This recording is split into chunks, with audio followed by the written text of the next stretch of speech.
The twisted story of Andy and Leyley continues with Chapter 3, where we first learn about their past and how Andy became the victim of Ashley through a manipulative and irresponsible mother who put all the responsibility of Ashley's actions on him. As this chapter is very long, I will break down the story into different parts, making a short series in a way, with this video being the first part, the past of Andy and Leyley. Through a dream sequence, we see an obscured entity meeting an enormous, terrifying, demonic entity who make a pact together. This obscured entity gets called the GamerSault by the demonic entity, and according to the earlier episode, Leyley performed a demonic ritual where she had to sacrifice a soul, ending up with her getting the chance to call upon the demon when she is in need. So it is quite possible this entity is Leyley, and especially as she is called the GamerSault, and knowing Leyley, she deserves to be called far worse. The dream sequence comes to an end with time going back in a flashback where Andrew is gazing at the test score, getting a perfect grade. Andrew gets congratulated by his teacher, which makes him become overjoyed. Sometime later in the recess, Andy seems to be somewhat a normal kid, actually. He is sitting on a table with some friends in the cafeteria when all of a sudden the problematic Leyley appears, with the friends knowing all too well how annoying and weird she can be. She interrupts the friends and pushes a friend over in order to sit next to Andy, when all of a sudden she becomes the annoying and teasing inappropriate person yet again. The friends, having enough, decide to leave, which depicts how Leyley has been the source of Andy's misery, losing friends, family, and now being runaways who have killed people. All of a sudden, a teacher called Mrs. Kent appears, telling Leyley to be at the principal's office as she insulted the teacher. Leyley continues displaying disrespect and insolence, arguing with the teacher before leaving the table. The friend tells Andy why he doesn't stay away from the sister and tell her to go away, which makes him question himself. This reveals how Leyley is a manipulative psychopath with inappropriate fantasies, yet the brother is no better as he is an enabler, letting her get away with so many unacceptable things and behaviors. It's truly a match made in the burning and melting depths of hell. Andy decides to go to the next table, where two of Ashley's classmates are sitting. Andy cares about his sister and tries to convince the girls to ask Ashley to sit with them. The girls, clearly feeling awkward and not wanting Ashley to sit with them or be friends due to her psychopathic tendencies, only accept Andy's request as they have a crush on him. This further shows what a bright future Andy could have had with getting good grades and being good with people, if only it wasn't for the manipulative Ashley dragging him down with her. The good boy enabler Andy is. He goes to the principal's office and tries to reason with their teacher. She cannot get through to the parents, as we learned from before. The parents didn't care much for them. Andy uses his charming skills to excuse Ashley, who of course doesn't learn from her mistakes and smirks back at the teacher and Andy. Of course she doesn't learn because she doesn't face any consequences, with Andy coming to her rescue all the time, no matter how messed up her actions are. The flashback continues with the siblings going back home. The mother is taking the kids to the grandparents' house, disregarding Andy's wishes to stay home and study for his tests, with the mother being cruel and not caring about his studies. The mother seems to be almost identical to Ashley, insulting the teacher, depicting where the daughter got her toxic traits from. The mother looks almost identical to the daughter as well. It seems as if the plan is for the kids to go to the grandparents' house and stay for the weekend. The family lives in an apartment, with the parents seemingly getting pregnant as teenagers, as an old neighbor, knowing them well, mumbles under her breath about the tragedy of teenage parenthood. Ashley, as usual, is an annoying brat who has no respect to anyone,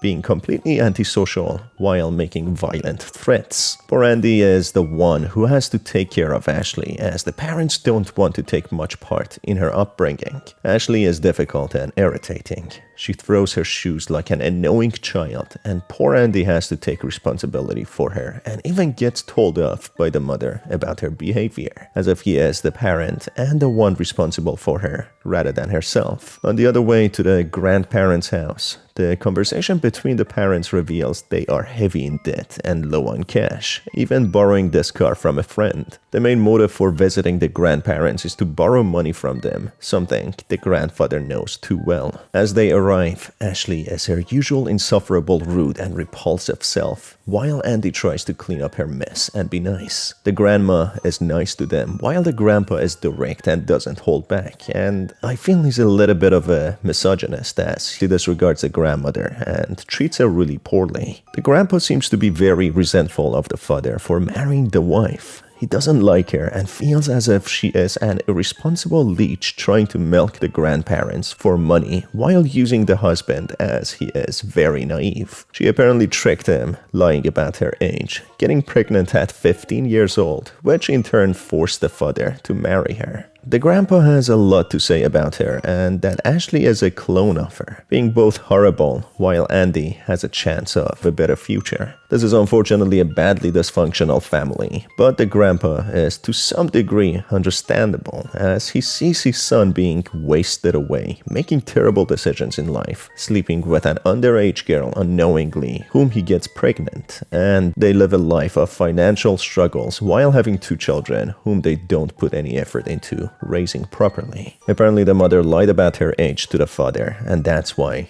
they had a shotgun marriage. I personally would be feeling betrayed and sad if I was in the grandpa's shoes, feeling as if being used for money as well. But of course his other actions are kind of inexcusable, being so horrible to the grandma. Andy and Ashley then get sent by the grandma to pick some blueberries from outside their house, as they have many trees. As Ashley and Andy explore, they come across an abandoned structure. Exploring it, they find a dark basement, which Andy stops Ashley from going down into. Soon enough, they go back with Andy desperately wanting to study for his upcoming test. Andy seems to be more responsible than any adults in this house, caring about his future, as he is the only one who sees the urgency of studies. Trying to study, Ashley annoys Andy and soon leaves to keep herself entertained. Andy uses this time to study and getting ready for the test. But not much later, he starts worrying about Ashley, who isn't in the living room with the family. And of course, poor Andy will be the one to blame, as he is the older brother and must take care of the sister, while the mother has no care in the world about either of them. Andy subsequently goes to the abandoned structure in hopes of finding her there, where he finds a ritualistic pentagram. He asks Ashley to show herself, and in return, he would eat her vegetables when instead something else calls, labeled as the terrifying something.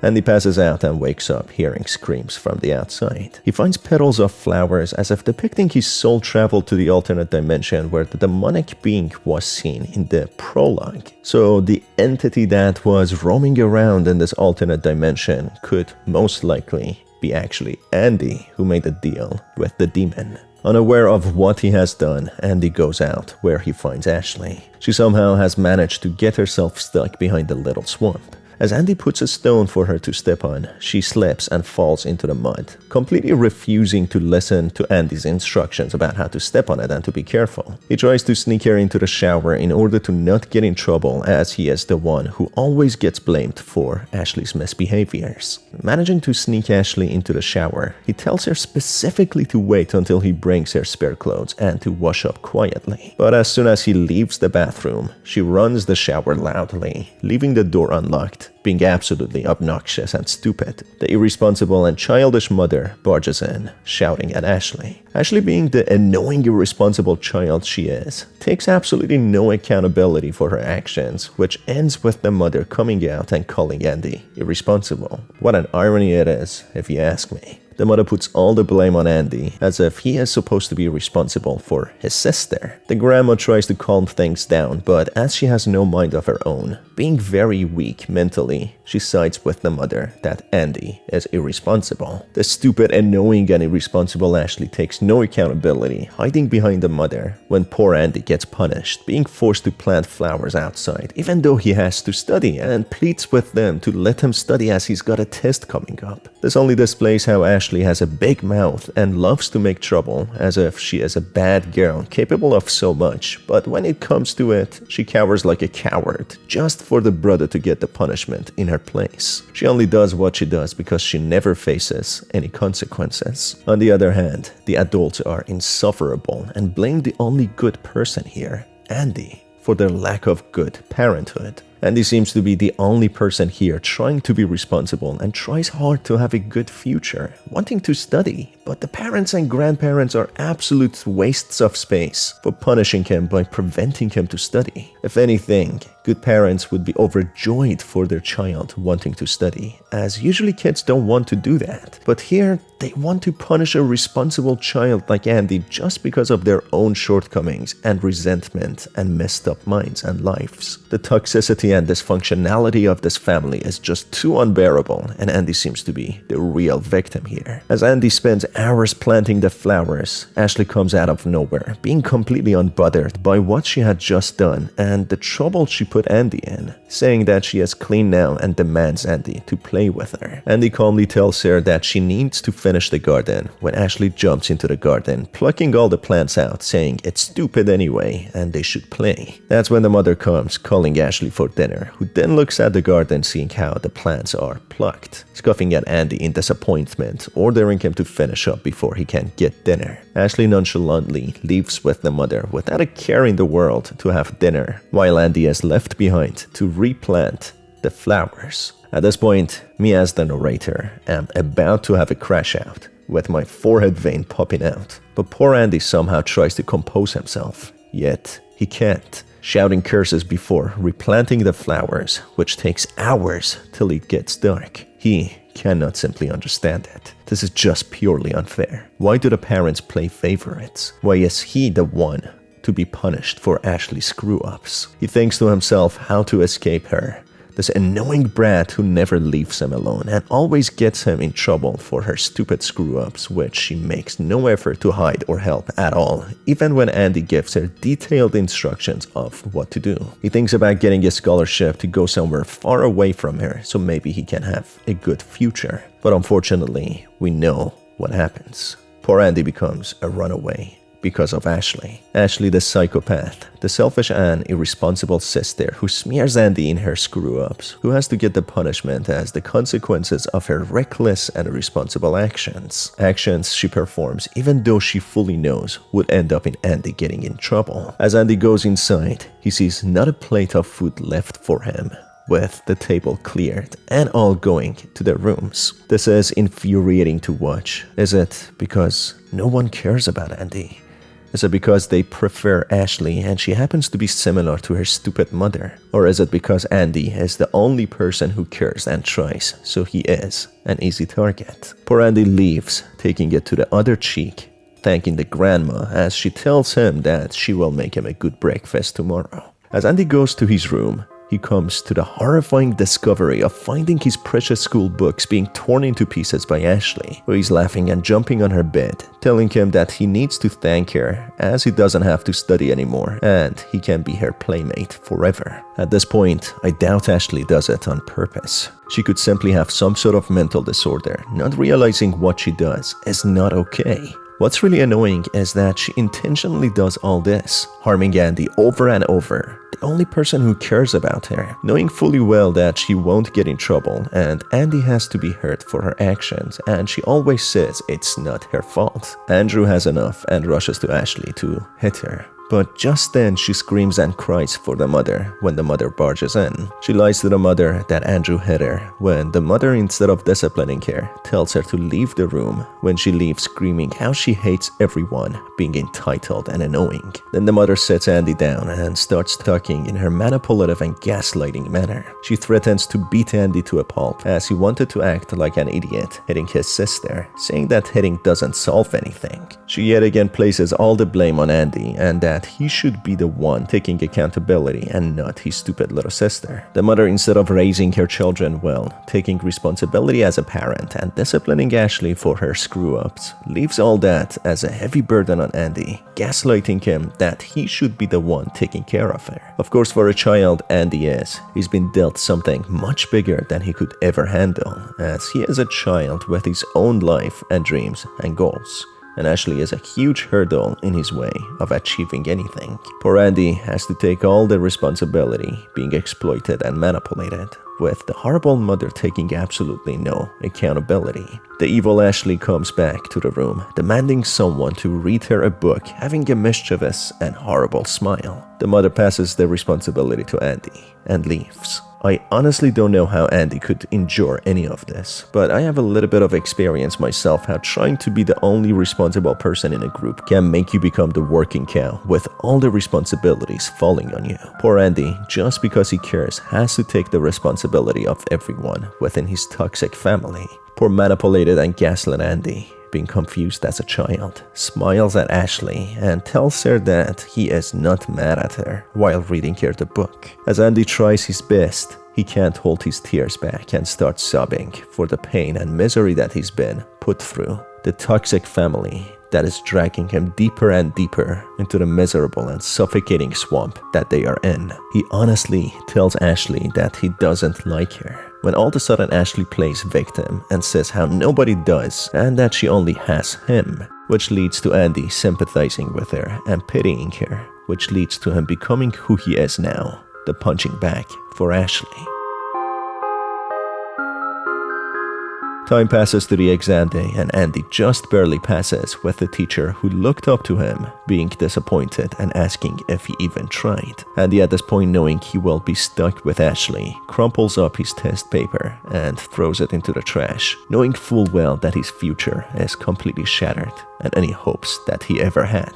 Fast forwarding through life to the current time, the horrible events leading them there flashes before Andy's eyes. The classmate that she killed out of jealousy because she had a crush on Andy and pulling Andy into it. The murder in the apartment, the murder in the park, all the toxic and horrible fights and trouble that she got Andy in, killing the parents, and much more. Just because Ashley is a psychopath and was never punished for her actions, never facing any consequences, and poor Andy had to be punished for it all. This leads us to the current time, just as Andy and Ashley killed their parents and used the car to drive away. As we saw in the last episode, Andy and Ashley went to the parents' place, who sold them for good money to be experimented on in order to confront them. This would lead to Ashley unleashing her psychotic anger on them, dragging Andy into it, killing the parents. They then try to dispose of their bodies and drive off, being the troublemaking runaways. And as Andy says, it will be Andy and Ashley forever.